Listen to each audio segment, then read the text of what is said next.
అధ్యయనానికి ఆహ్వానం. అధ్యయన అభిలాషులకు శుభోదయ దివ్యాశీస్సులు. ఏకవాక్య ధ్యానాన్ని చెప్పుకుందాం. నిబంధనను నిరంతరం నవీకరిస్తూ ఉన్న నిత్యదేవ, అధ్యయనార్థమైన అనుభవ జ్ఞానాన్ని అనుగ్రహించి ఆశీర్వదించు తండ్రి. ఆమేన్. నిన్ను ప్రకటన చేయా నిఖిల లోకములను బన్నుగా చేసిన బలుడా నీవే, ఉన్న లోకంబులా నుడుగాక కరుణా సంపన్నతతో నేలు ప్రభుడా నీవే. అధ్యయనానికి ఆహ్వానం. అధ్యయనంలో ఇవాల్టి నుండి ఒక నూతన ఆవిష్కరణలోనికి మనం ప్రవేశిస్తూ ఉన్నాం. పాత నిబంధనను గత 3 మాసాలుగా మనం అధ్యయనం చేసుకున్నాం. ఇవాల్టి నుండి నవ నిబంధన తొలి లేఖనాన్ని, అంటే క్రొత్త నిబంధనలో లేఖనంగా నమోదైన మొదటి పత్రిక, పౌలు వ్రాసిన తొలి తెస్సలోనికయ పత్రికని మనం ధ్యానం చేసుకోవటానికి సిద్ధపడుతూ ఉన్నాం. నవ నిబంధనను అర్థం చేసుకోవటానికి నవ నిబంధన నేపథ్యాన్ని మనం అంతో ఎంతో అవగాహన చేసుకోవాలి. పూర్వ నిబంధన నేపథ్యాన్ని మనం ఆదికాండం ప్రారంభంలో అధ్యయనం చేసుకున్నాం. అలాగే నవ నిబంధనలోని తొలి లేఖనాన్ని గ్రాహ్యించేసుకోవటానికి ఆ నిబంధన నేపథ్యాన్ని కూడా అంతో ఇంతో మనం అవగాహనలోనికి తెచ్చుకోవాలి. పౌలు గారు రాసిన పత్రికలను అధ్యయనం చేసేప్పుడు ఏ సందర్భాన్ని లేక ఏ పరిస్థితిని ఉద్దేశించి ఈ లేఖనాలుగా వ్రాశారో మనం గ్రహించడానికి సిద్ధపడాలి. కనుక ఆ ప్రయత్నంతో నూతన నిబంధన అధ్యయనాన్ని ప్రారంభించేద్దాం. నవ నిబంధనను యేసు ఉద్యమంతో నేను మొదలు పెట్టాలి అనుకుంటున్నాను. యేసు ఉద్యమము అన్నాను. కొంచెం నా పదాలు కష్టంగా ఉన్నప్పటికీ నా పదాల వెనుక ఉన్న భావాన్ని మీరు జాగ్రత్తగా అర్థం చేసుకోవడానికి ప్రయత్నిస్తారు అనే నమ్మికతో ఆ ప్రత్యేక పదాలను నేను వినియోగిస్తూ ఉన్నాను.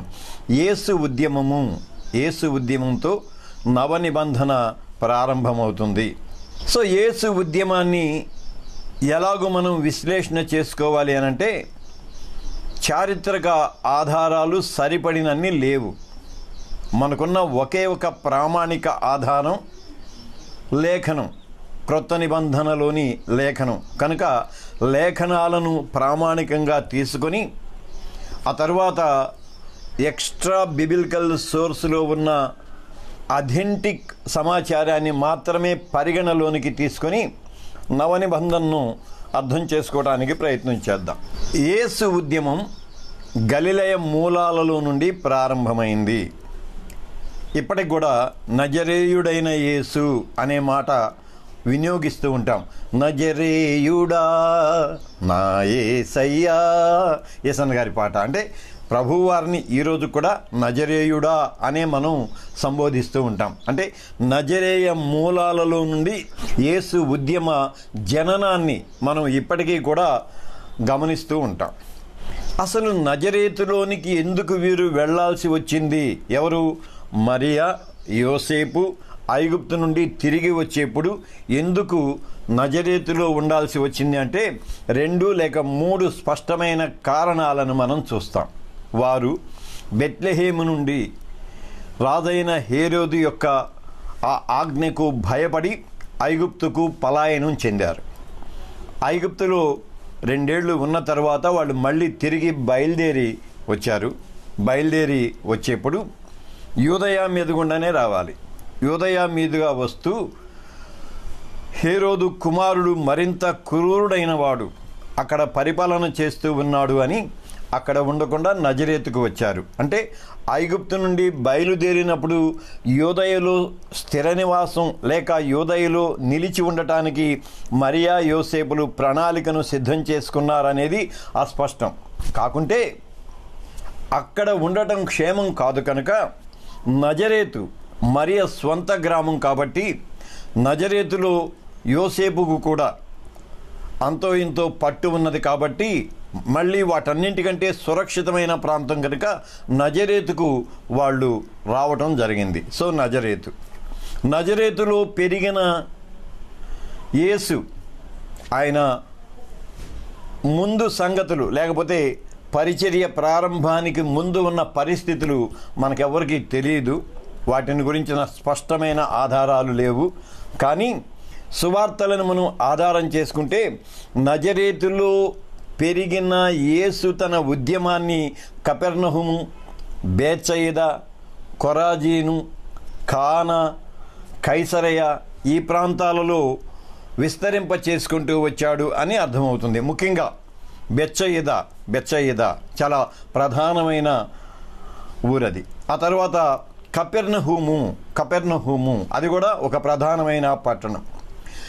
యేసు కాలము నాటి నజరేతును అధ్యయనం చేసినప్పుడు మహా అయితే 100 నుండి 120 కుటుంబాల వారు మాత్రమే అప్పుడు నజరేతులో నివాసం ఉండేవాళ్ళు అని చరిత్రకారులు చెబుతూ వచ్చారు. అంటే 100 నుండి 120 కుటుంబాలు మాత్రమే నివసించే ఒక చిన్న కుగ్రామంగా నజరేతుని వాళ్ళు అభివర్ణించారు. అయితే దానికి 42 కిలోమీటర్ల దూరంలో బేత్సయిదా ఉన్నది. దానికి 42 కిలోమీటర్ల దూరంలో బేత్సయిదా ఉన్నది. బేత్సయిదాలో యేసు పిన్నమ్మ అయిన సలోమి ఉన్నది. తర్వాత ఆమె కుటుంబము జబదై కుటుంబం ఉంది. ఆ జబదై కుటుంబంలో యాకోబు, యోహానులు ఉన్నారు. కాబట్టి ఆ బేత్సయిదాలో తన పరిచర్య అనే మాట నేను వాటిలో తన ఉద్యమ మూలాలను అక్కడి నుంచి తీసుకొని వచ్చాడు. ఉద్యమ మూలాలను సరే, యేసు ఉద్యమము అనే మాట ఎందుకంటున్నానంటే ఒక భావ సంఘర్షణతో కూడుకున్నది. యేసు ఉద్యమము భావ సంఘర్షణతో కూడుకున్నది. యేసు ఉద్యమము ఒక మనో విప్లవము అంటాను. భావ సంఘర్షణతో పాటు యేసు ఉద్యమము ఒక మనో విప్లవము అంటాను. ఆ తర్వాత ఒక చారిత్రక సంస్కరణ అంటాను. ఒక చారిత్రక సంస్కరణ. చారిత్రక అనే పదాల్లో సామాజిక, ఆర్థిక, రాజకీయ, మత పరిస్థితులన్నీ ఇమిడి ఉండటాన్ని కూడా మనం జ్ఞాపకం పెట్టుకోవాలి. చారిత్రక అనే పదంలో అంటే ఒక చారిత్రక సంస్కరణకు యేసు ఉద్యమం నాంది పలికింది అన్నప్పుడు సామాజిక, రాజకీయ, ఆర్థిక, రాజకీయ కోణాలన్నింటినీ కూడా మనం మనసులో ఉంచుకోవాలి. ఓకే, ఒక మానసిక విప్లవం, మనోవిప్లవం అన్నాను. ఒక మనోవిప్లవం అన్నాను. మనోవిప్లవం అనే మాట ఎందుకు నేను దేనిని ప్రామాణికం చేసుకొని వాడానంటే మార్కు సువార్త అంటే యేసు జీవన చిత్రణకు సంబంధించిన తొలి సువార్త ఉన్నదే మార్కు సువార్త. దేవుని రాజ్యము సమీపించి ఉన్నది, మారు మనస్సు పొందుడని ప్రకటిస్తూ యేసు తన పరిచర్యను ప్రారంభించను అంటాడు సువార్తికుడు. అది మారు మనస్సు, ఒక మనో విప్లవాన్ని మనుషులు కలిగి ఉండాలి. ఒక మానసికమైన విప్లవ ధోరణి. ఇక్కడ విప్లవము అంటే తిరుగుబాటు అని కాదు. నీ పాత ఆలోచన విధానానికి అతీతమైన ఒక సమకాలీన సామాజిక పరిస్థితులను ప్రభావితం చేయగలిగిన మానసిక దృక్పథాన్ని నువ్వు అలవర్చుకోవాలి. సంప్రదాయబద్ధంగా వస్తున్న ఛాదస్తాన్ని కాకుండా ఆధునిక పరిస్థితులకు అనుగుణమైన భావాన్ని నీవు కలిగి ఉండాలని మారు మనస్సు పొందండి అన్నాడు. అంటే ఒక మనో విప్లవాన్ని మనం అక్కడ చూస్తాం. ఒక మనో విప్లవాన్ని మనం అక్కడ చూస్తాం. ఆ తర్వాత భావ సంఘర్షణ కారణం ఏంటంటే ధర్మశాస్త్రం ఉన్నది. ధర్మశాస్త్రానికి నూతన భాష్యాన్ని చెప్పాడు, నూతన భావాన్ని చెప్పాడు ప్రభువారు. ఒకడు కొట్టితే లేక చంపితే నరహత్య చేసినట్లు కాదు, కానీ దుర్మార్గుడా అని మాట్లాడినా కూడా అది నరహత్యతో సమం అన్నాడు. అంటే ఆ భావ విప్లవాన్ని లేకపోతే భావ సంఘర్షణను మనం చూస్తాం. యేసు ఉద్యమంలో ఒక మనో విప్లవం ఉన్నది, యేసు ఉద్యమంలో ఒక భావ సంఘర్షణ ఇమిడి ఉన్నది. అన్నింటికంటే అది సామాజిక, రాజకీయ, ఆర్థిక, మతపరమైన సంస్కరణ ఉద్యమంగా వెల్లడైంది. ఎందుకని? సమాజం తెగలుగా అంతరాలతో కూడి ఉన్నప్పుడు పరిసయ్యులు, శాస్త్రులు, సద్దూకయ్యులు, పాపులు, హేరోదీయులు, సుంకరులు ఇలాంటి తెగలుగా లేకపోతే ఇలాంటి అంతరాలతో నిండి ఉన్నప్పుడు ఆ అంతరాలను అధిగమించి ప్రభువారి మీద ఉన్న ఒక అభియోగం ఏంటంటే ఇతడేమిటి పాపులతోనూ సుంకరులతోనూ కలిసి నివసిస్తూ ఉన్నాడు, వారి వెంట తిరుగుతూ ఉన్నాడు అనేది. సో సామాజిక పరంగా కూడా ఒక అద్భుతమైన నూతన దృక్పథాన్ని యేసు ఉద్యమం బయటికి తీసుకురావటాన్ని చూస్తాం. మళ్ళీ నాకు చాలా ఇష్టమైన అంశం, యేసు ఉద్యమము ఆర్థిక విధానాల మీద అద్భుతమైన సంస్కరణను తీసుకొని వచ్చింది.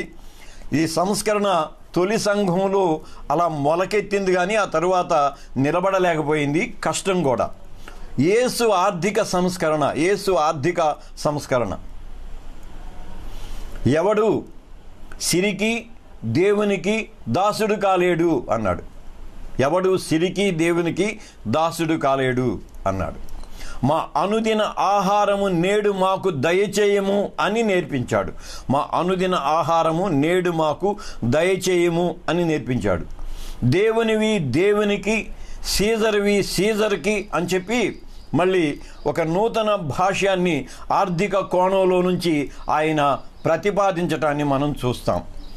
నీ ధనం ఎక్కడ ఉండునో నీ హృదయం అక్కడే ఉంటుంది, జాగ్రత్త అని హెచ్చరించడాన్ని కూడా మనం చూస్తాం. కనుక కేవలం సామాజిక సంస్కరణలను మాత్రమే కాదు, కానీ ఆర్థికపరమైన సంస్కరణకు కూడా యేసు ఉద్యమం దోహదపడటాన్ని మనం చూస్తాం. ఇక రాజకీయపరమైన ఉద్యమాన్ని మనం చూసినట్లయితే రాజకీయపరమైన ఉద్యమం అధికారులను గౌరవించమన్నాడు, అధికారులకు లోబడి ఉన్నాడు. కానీ దేవుడిచ్చిన అధికారము ఉన్నతమైనది అన్నాడు. దేవుడు నీకు అనుగ్రహిస్తే తప్ప నీకు ఏ అధికారము ఉండటానికి వీల్లేదు అన్నాడు. అంటే భౌతికమైన, అంటే లోకానికి అలౌకికానికి మధ్య ఉన్న అధికార వ్యత్యాసాన్ని ఆయన చాలా స్పష్టంగా చెప్పాడు. యేసు అధికారులతో వ్యవహరించిన తీరు ఉన్నదే అది ఆదర్శవంతమైనది. అధికారి కుమార్తెను బాగుపరచడం, అధికారి సేవకుని బాగుపరచడం, వీటన్నింటినీ మనం చూస్తాం. ఇది తన సంప్రదాయానికి చెందిన వారు కానప్పటికీ కూడా వారి పట్ల, వారి అధికారం పట్ల యేసు చూపించిన ఆ ప్రేమ అభిమానాన్ని. ఇక మతపరమైన విషయానికి వస్తే, ఇక మతపరమైన సంస్కరణ మామూలు సంస్కరణ కాదు. వ్యవస్థీకరించబడిన రబ్బీ సంప్రదాయానికి భిన్నంగా ఆయన తిరుగుబాటు చేశాడా అనొచ్చు. పరిసయ్యుల గుత్తాధిపత్యం మీద ఆయన ధ్వజమెత్తాడా అని మనం అనొచ్చు. ఇది యేసు ఉద్యమం. సో యేసు ఉద్యమము గలిలయలో రూపుదిద్దుకుంది. ముఖ్యంగా నజరేతులో ప్రారంభమైంది. అక్కడ నుంచి కపెర్నహుమును సెంటర్ చేసుకుంది. కపెర్నహుం తర్వాత బెత్సయిదా, ఆ తర్వాత కానా, ఈ ప్రాంతాలన్నింటిలో అంటే గలిలయలోని ఆ ప్రాంతాలన్నింటిలో కూడా అది కేంద్రీకృతమైంది. నేనేమంటానంటే, నా ఎనాలిసిస్లోంచి నేనేమంటానంటే, బెత్సయిదాలో పర్వత ప్రసంగం జరిగింది కదా, ఆ కొండ మీద యేసు చేసిన ప్రసంగం. ఇంకా అక్కడి నుంచి ఆయన ఉద్యమం లేక యేసు ఉద్యమం అక్కడి నుంచి ప్రజలందరి దృష్టిని ఆకర్షించి ఉండవచ్చు. 5,000 మందిని ఒక నజరేయుడైన యేసు సమీకరించగలిగాడు తన శిష్యులందరి సహకారంతో. ఇవాళంటే వాల్ పోస్టర్స్ వేస్తాం, ఫేస్బుక్లో లేకపోతే ఇన్స్టాగ్రామ్లో ఫోటోలు పెడుతూ ఉంటాం, తర్వాత మైక్లో అనౌన్స్మెంట్ చేయిస్తూ ఉంటాం. 5,000 మందిని ఆ దినాలలో బెత్సయిదా గ్రామంలోనికి, ఆ గలిలయ పరిసరాలలో ఉన్న ప్రజలందరినీ సమీకరించడం అంటే అది సామాన్యమైన సంగతి కాదు. సో యేసు ఉద్యమం యొక్క గలిలయ గొప్ప సంఘటనని మనం అక్కడ చూడొచ్చు.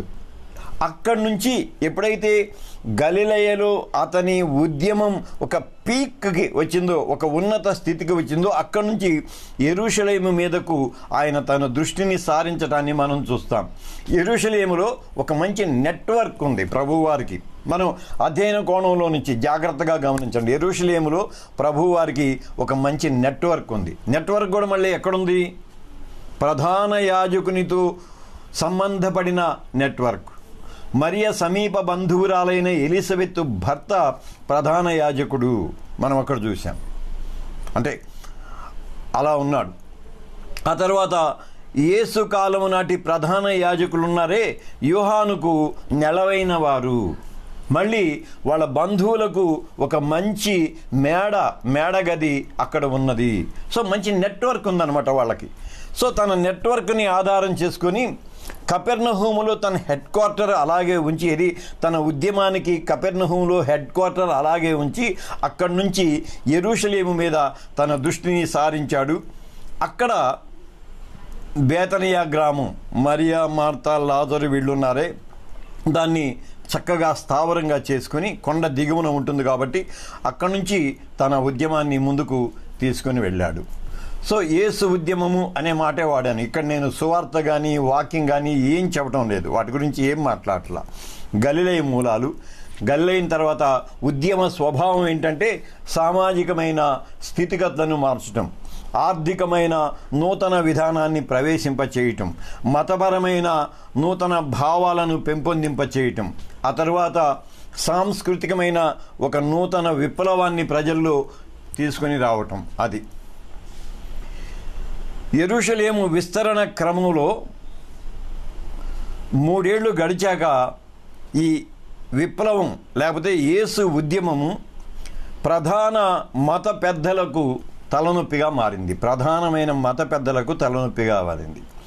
ఎప్పుడైతే ఉద్యమం గలిలయలో జనించి అక్కడి నుంచి యెరూషలేముకు ఎగబ్రాకి ఆ తరువాత కొంచెం బలపడుతూ వస్తుందో, వెంటనే దయతో గమనించండి, ఇక్కడ నేను యేసు ప్రబోధాన్ని గురించి, ప్రభువారి అద్భుతాలను గురించి, ఆశ్చర్య కార్యాలను గురించి, వాటిని గురించి నేను మాట్లాడటం లేదు. అది తరువాత మనం చెప్పుకుంటాం, తరువాత కార్యక్రమంలో మనం చెప్పుకుంటాం. కానీ ఉద్యమ స్వభావాన్ని మాత్రమే చెబుతున్నాను. సో దీనిని అణిచివేయాలి. దీనిని అణిచివేయటానికి వాళ్ళకున్న ఒకే ఒక ఆయుధం ఉద్యమ నేతను అంతమొందించటం. They were succeeded. ఎలాగైతేనేమి ఉద్యమము విస్తరించిన తరువాత ఉద్యమము అణిచివేయబడినది. ఉద్యమ అణిచివేత యేసు శ్రమ మరణాలతో ముగిసింది. అది గలిలయలో జనించిన యేసు ఉద్యమం, నజరేయుడైన యేసు ప్రారంభించిన మనోవిప్లవం, భావ సంఘర్షణ, సామాజిక సంస్కరణ, ఇవన్నీ కూడా యెరూషలేములో ఆయన శ్రమ మరణంతో ఆ ఉద్యమము అణిచివేతకు గురైంది.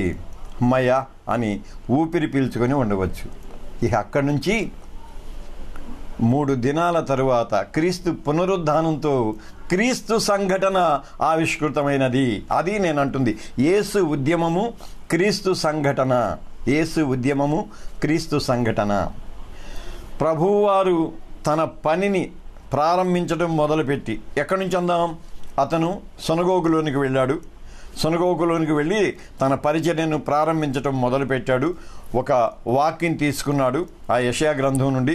ఇవాళ మీ వినికిడిలో ఇది నిజమైంది అని అన్నాడు. అద్భుతంగా చెప్పాడు అని అప్పటిదాకా అన్నవారు అతనిని సంహరించేందుకు కొండపేటు అంచు వరకు తరుముకొని వెళ్ళను అని ఉంటుంది. తరుముకొని వెళ్ళను అని నేను ఎప్పుడనుకుంటాను, అసలు ఆ దృశ్యాన్ని మనం చిత్రీకరించగలిగితే, కనీసం ఒక పెయింట్ అన్నా వేసుకోగలిగితే, లేదా ఆ దృశ్యాన్ని యథాతథంగా మనం ఫిల్మ్ చేసుకోగలిగితే ఎంత ఆశ్చర్యకరంగా ఉంటుందో. అప్పటిదాకా యెరూషలేము సునగోగులో అద్భుతమైన సందేశాన్ని అందించిన వానిగా ప్రస్తుతింపబడిన యేసు ఒక్కసారి మీ వినికిడిలో ఇది నెరవేరుతుంది అన్న మరుక్షణం అతన్ని తరుముకొని వెళ్ళారే. అతన్ని తరుముకొని వెళుతూ ఉంటే కొండపేటు వరకు కూడా, అక్కడి నుంచి కింద పడవేసి చంపాలి అనుకుంటే అక్కడి నుంచి పారిపోయాడే. నేనంటాను, అంగి, ఆ పొడవాటి అంగి కదా, అంగి పైకి ఎగబట్టుకొని ప్రాణాలు అరచేత పట్టుకొని, ఈ మాట అంటున్నాను, ప్రాణాలు అరచేత పట్టుకొని పారిపోతున్న యేసును ఒకసారి ఊహించుకోగలమా?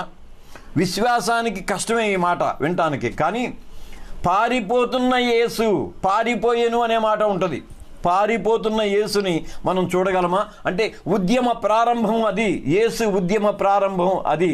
అక్కడి నుంచి శిలువలో కాళ్లకు చేతులకు మేకులు దిగగొట్టుకొని ప్రక్కలో బళ్ళెం పోటుతో మరణించిన యేసున్నాడే, అది ఉద్యమం యొక్క కాలం. అయితే ఆదివారం తెల్లవారుజామున పునరుద్ధానం జరిగింది. అక్కడి నుంచి క్రీస్తు సంఘటన ప్రారంభమైనది. క్రీస్తు సంఘటన ప్రారంభమైనది. క్రీస్తు సంఘటన పునరుద్ధానాన్ని, మరణాన్ని జయించిన యేసు పునరుద్ధానాన్ని ఆధారం చేసుకుంది. ప్రపంచానికి అర్థం కానటువంటి క్రీస్తు సంఘటన. సో క్రీస్తు సంఘటన చరిత్రను మార్చివేసింది. క్రీస్తు శకము, క్రీస్తు పూర్వము, లేక క్రీస్తుకు ముందు అలాగా మార్చివేసింది. చరిత్ర గతిని క్రీస్తు సంఘటన మార్చివేసేసింది. క్రీస్తు సంఘటన జరిగిన 50 దినాలకు సంఘం ఆవిర్భవించింది. ఉద్యమం కాదు, యేసు ఉద్యమం కాదు, యేసు ఉద్యమము యేసు మరణంతో అంతమైంది. క్రీస్తు సంఘటనతో సంఘం ఆవిర్భవించింది. క్రీస్తు సంఘటనతో సంఘం ఆవిర్భవించింది. సంఘం ఆవిర్భవించిన తర్వాత నేను స్థూలంగా చెబుతున్నా, ఎందుకంటే జస్ట్ ఇంట్రొడక్షన్ కాబట్టి చాలా స్థూలంగా చెబుతున్నాను. ఎప్పుడైతే సంఘం ఆవిర్భవించిందో ఆ తర్వాత పరిస్థితులు ఆటోమేటిక్గా మార్పు చెందుతూ వచ్చాయి. ఇక్కడ మళ్ళీ 2 విషయాలను గమనిద్దాం. 2 విషయాలను. అందరూ అధ్యయన పరులు కాబట్టి, ఎక్కువ మంది కాపర్లు ఉన్నారు కాబట్టి, ఆ తర్వాత లేఖనాల మీద ఆసక్తి ఉన్నారు కాబట్టి, అపోస్తల కార్యం 2వ అధ్యాయంలో పేతురు ప్రసంగాన్ని క్షుణ్ణంగా మళ్ళీ ఒకసారి చదవండి. యేసు పునరుద్ధానం మీద ఆధారపడిన పేతురు ప్రసంగాన్ని క్షుణ్ణంగా చదవండి. పేతురు బెత్సయిదా వాడైన పేతురు, గలిలయ వాడైన పేతురు యెరూషలేములోని 2 అధికార పీఠాల మధ్య నిలిచి యేసు పునరుద్ధానాన్ని ప్రాతిపదికగా చేసుకొని 2 అధికార పీఠాలను సవాలు చేస్తారు. ముష్కరులారా అని సవాలు చేస్తారు. రోమా ప్రభుత్వాన్ని, ఇదిగో మీరు మీ అధికారంతో సిలువ వేశారే, యూదా మత పెద్దలను, ఇదిగో మీరు మీ కుయుక్తితో సిలువ వేశారే, మీరు సంహరించిన లేక మీరు సిలువ వేసిన, మీరు చంపివేసిన యేసు తిరిగి లేచాడు, పునరుద్ధానుడై తిరిగి లేచాడు, దానికి మేము సాక్ష్యము. 2 అధికార పీఠాలను, బలమైన అధికార పీఠాలను, ఒకటి మత వ్యవస్థ, రెండవది రాజ్య వ్యవస్థ, రెండింటినీ సవాలు చేశాడు. సంఘ ఆవిర్భావ పరిస్థితులను మనం గమనిస్తే అసలు అర్థం కాదు. మనం బైబిల్ చదువుకొని పారాయణంలాగా చదువుకొని వెళ్ళటం, లేకపోతే మన సంఘ విశ్వాసులకు చెప్పుకోవటం, అది కాదు నేను ఉంటుంది. ఇది అధ్యయన పర్పస్ కాదు. అధ్యయనంలో నేనేమంటున్నా అంటే, అధ్యయనంలో ఆ లేఖనాల యొక్క నేపథ్యాన్ని, దాని బాగోగులను అన్నింటినీ అర్థం చేసుకోవడానికి, గ్రహించడానికి తప్పక మనం ప్రయత్నం చేయాలి. యెరూషలేము దేవాలయం ఎదుట నిలువబడి, యెరూషలేము దేవాలయ అధికార పీఠాన్ని నీవు సంహరించిన క్రీస్తు అని ప్రశ్నించి సంఘం ప్రతిదినము దేవాలయంలో కూడుకుంటూ ఉన్నది. చర్చి ఎలాగూ అనుమతించింది, దేవాలయ పెద్దలు, దేవాలయ అధికార పీఠం ఎలాగూ అనుమతించింది. అది సంఘం యొక్క బలం.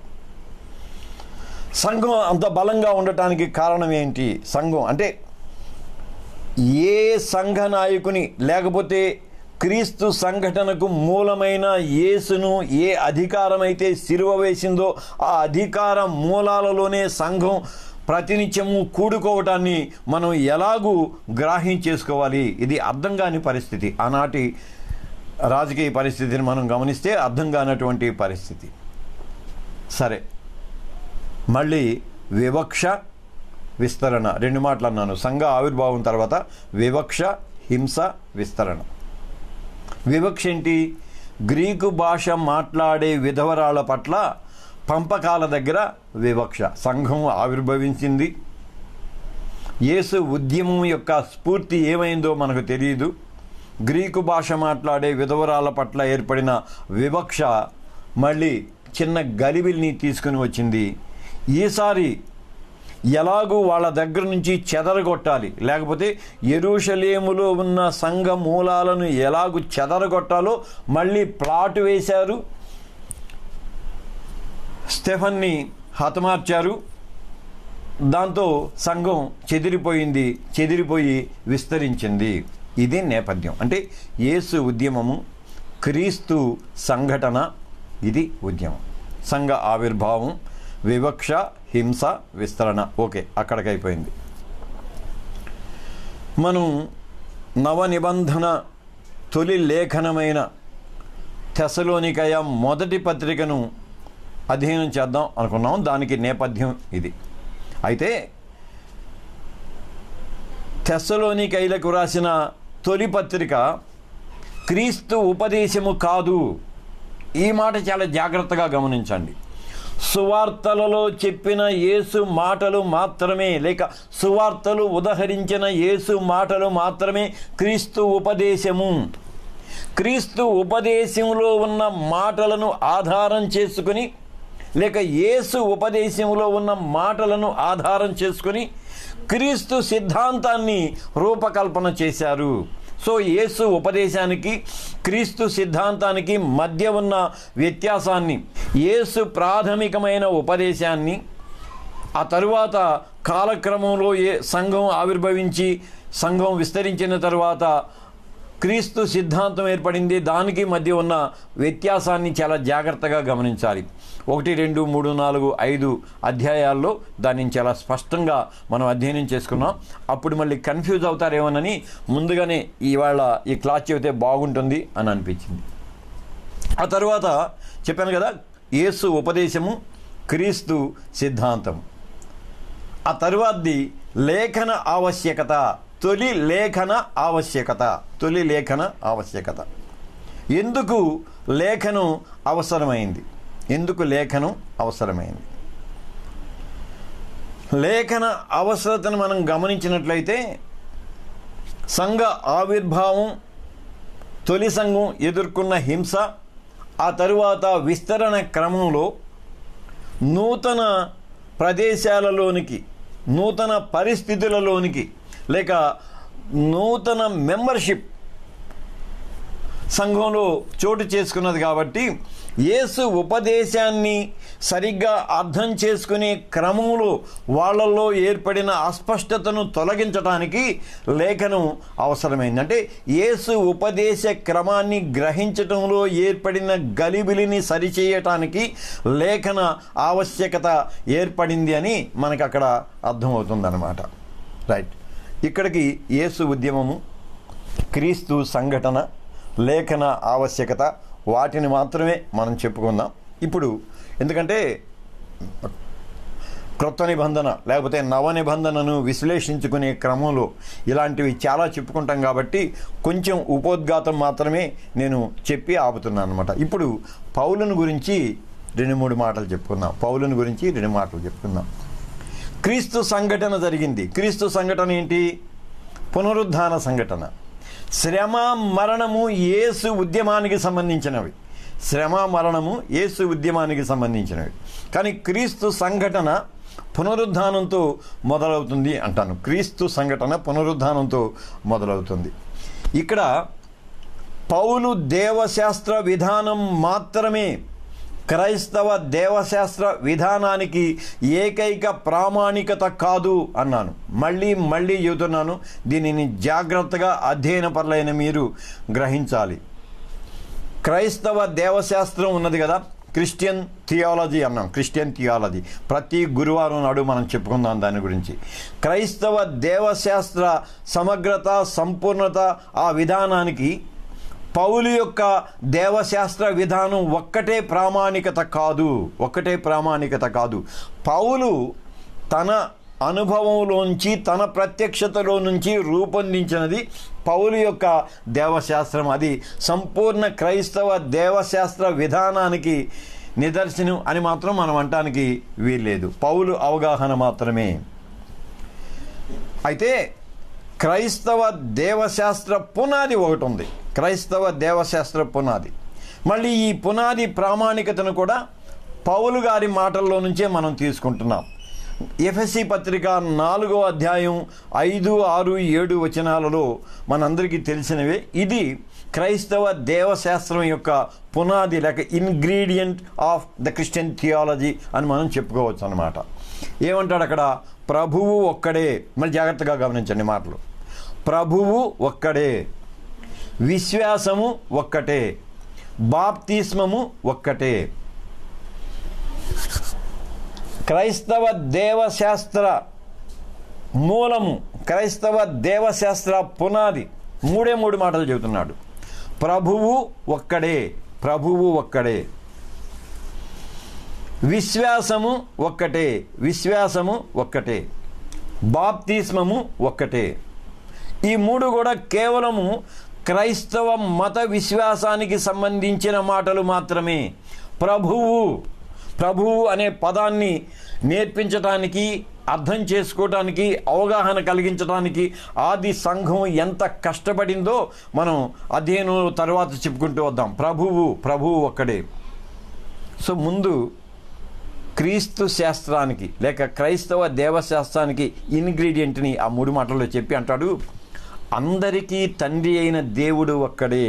తర్వాత 6వ వచనం, 6వ వచనంలో చెబుతాడు, అందరికీ తండ్రి అయిన దేవుడు ఒక్కడే. ఆయన, ఇది జాగ్రత్తగా గమనించండి, ఆయన అందరికీ పైగా ఉన్నవాడై అందరిలోనూ వ్యాపించి అందరిలో ఉన్నాడు. అందరిలో ఉన్నాడు. మళ్ళీ తండ్రి అయిన దేవుడు ఒక్కడే, తండ్రి అయిన దేవుడు ఒక్కడే. ఆయన అందరికీ పైగా ఉన్నవాడు. పైన అంటే పైన ఉన్నాడు అని కాదు, అందరికంటే ఆధిక్యతలో ఉన్నవాడు అని, అంటే సుప్రీం అని అర్థం అనమాట. ఆయన అందరిలో, అందరికీ పైగా ఉన్నవాడు, అందరిలోనూ వ్యాపించి ఉన్నాడు, అందరిలో ఉన్నాడు, అందరిలోనూ వ్యాపించి అందరిలో ఉన్నాడు. మామూలు మాటలు కాదు అవి. అంటే క్రీస్తు దేవశాస్త్రానికి లేక క్రైస్తవ దేవశాస్త్రానికి ప్రామాణికమైన మాటలు అవి.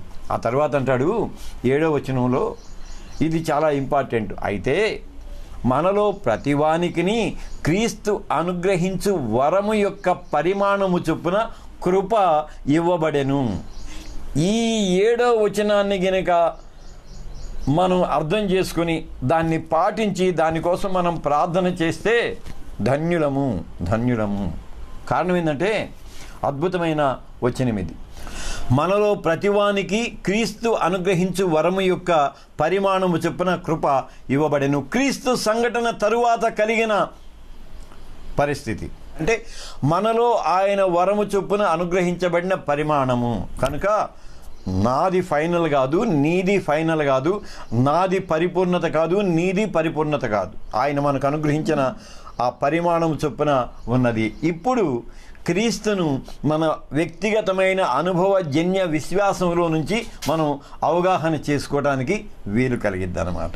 అది నవనిబంధన నేపథ్యాన్ని ఇక్కడ మనం ఆపుకుందాం. ఇక్కడ ఆపుకున్న తర్వాత పౌలు గారి దేవశాస్త్రానికి సంబంధించి మళ్ళీ 1-2 మాటలు చెప్పుకొని ఇవాల్టి అధ్యయనాన్ని ముగించుకుందాం. రేపు డైరెక్ట్గా మనం తెస్సలోనికయ పత్రికలోనికి వెళ్దాం. పౌలు పత్రికల్లో ఉన్న కొన్ని ప్రత్యేకతల్ని మనం ఇక్కడ చెప్పుకుందాం. 1, ప్రత్యక్షతకు సంబంధించిన వివరణ ఉంటుంది. ప్రత్యక్షతకు అంటే పౌలు దేవుడు ఎలాగూ తన ప్రత్యక్షతలో తనకు ఈ జ్ఞానాన్ని అనుగ్రహించాడో కనుక పౌలు తన ప్రత్యక్షతకు సంబంధించిన అంశాలను ప్రస్తావన చేస్తూ ఉంటాడు. ఆ తరువాత యేసు ఉపదేశానికి సంబంధించిన తొలి బోధ ఉంటుంది. నేను క్రీస్తు అంటున్నా, యేసు ఉద్యమములో యేసు ఉపదేశానికి సంబంధించిన ప్రాథమికమైన బోధ ఉంటుంది. కెరుగ్మా అంటాం, బిబ్లికల్ టర్మ్ చెప్పాలి అని అంటే కెరుగ్మా ద ప్రిమిటివ్ వర్డ్. అది అంటే యేసు ఉపదేశం యొక్క ఆ ప్రాథమిక ఉపదేశం దీనిలో ఉంటుంది. ఆ తర్వాత క్రీస్తు ప్రబోధం కూడా ఉంటుంది. క్రీస్తు ప్రబోధం అంటే యేసు క్రీస్తుగా ఎలాగూ తనను తాను ప్రత్యక్షపరుచుకున్నాడో దానికి సంబంధించిన ప్రబోధం కూడా అక్కడ ఉంటుంది. వీటితో పాటు పూర్వ నిబంధనకు సంబంధించిన వ్యాఖ్యానాన్ని యేసు ఉద్యమానికి, క్రీస్తు సంఘటనకు అన్వయించి పౌలు గారు చెబుతూ ఉంటారు. ఆఖరిది ఏంటంటే తన వ్యక్తిగత క్రీస్తు సంఘటన ఎలాగూ తన వ్యక్తిగత విశ్వాసం మీద ప్రభావాన్ని చూపించిందో వాటన్నింటిని గురించి చెబుతాడు. వాటన్నింటికంటే ఆఖరిగా తన వ్యక్తిగత అభిప్రాయాన్ని కూడా, అంటే క్రీస్తు సంఘటనను ఎలాగూ తాను స్వీకరించాడో దానికి సంబంధించిన తన వ్యక్తిగత అభిప్రాయాన్ని కూడా చెబుతూ ఉంటాడు. ఇవన్నీ పౌలు యొక్క దేవశాస్త్రంలో మనం చూస్తూ ఉంటాం. So thank you so much. ఇప్పటిదాకా ఉన్నందుకు మీకు వందనాలు చెల్లిస్తూ ఉన్నాను. ఈవేళ ఇది చాలా ప్రాముఖ్యమైన అంశం కాబట్టి చెప్పాను. రేపు తెస్సలోనికైలకు రాసిన తొలి పత్రికలోనికి మనం ప్రవేశిద్దాం.